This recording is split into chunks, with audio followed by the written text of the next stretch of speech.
The man aimed his gun along his line of sight and suddenly saw a twisted figure ahead. He instantly sensed danger, because people said a visual hunting monster lived in this forest. To survive, he and his son quickly hid inside an old watchtower. He warned his son not to make a sound, but soon heavy footsteps echoed outside. The man pointed his gun toward the sound. In 20 years of hunting, this was the first time he had encountered such a creature, and fear filled him. The air was suffocating, as though the monster could burst in at any moment. Just as he prepared to fight it to the death, the creature suddenly turned around and left for reasons unknown. When silence finally returned, the man stood up and looked around. The wooden boards outside were covered in claw marks, and the deer carcass had been hollowed out. As he continued observing, he saw that strange figure again. It did not notice him and slowly faded into the distance. The man finally breathed a sigh of relief. His son asked what it was, but the father lied and said it was a black bear, afraid that the truth would scar the boy forever. He didn't know that from that day on, the monster would haunt his son's dreams.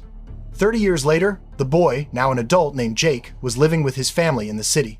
He thought life would continue peacefully, until one day an email arrived telling him his father had passed away. He took his wife and daughter back to the forest home for the funeral. On the drive up the mountain, they met an old forest neighbor Jake hadn't seen for decades. Jake offered him a ride, but suddenly an accident occurred. The car was stopped mid-air by a large tree, otherwise they would have fallen. The old man tried to climb out, but slipped and fell to the ground. Jake told his wife to exit carefully, but a low growl echoed through the woods. He looked back and saw the monster. Before he could react, an arm smashed through the car window and grabbed him. The monster dragged the old man away.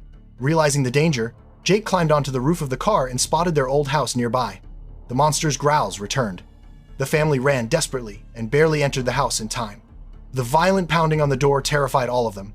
Jake held the door with his body, keeping the monster outside. When the noise finally stopped, he went down to the basement and found his father's generator to restore the lights.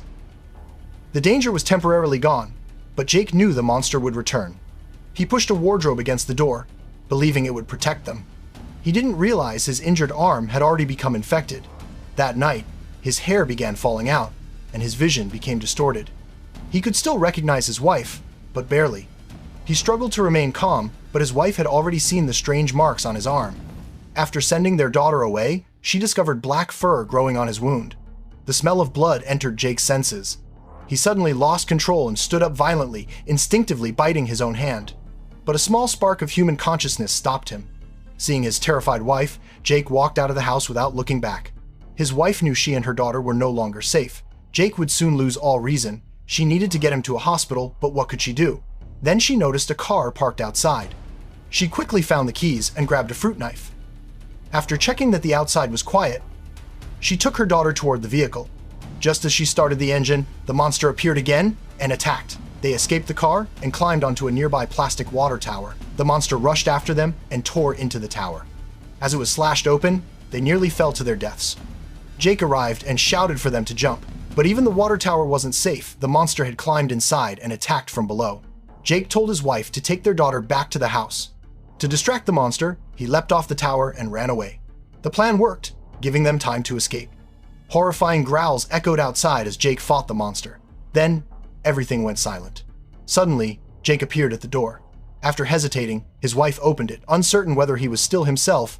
Fortunately, he hadn't completely lost his humanity.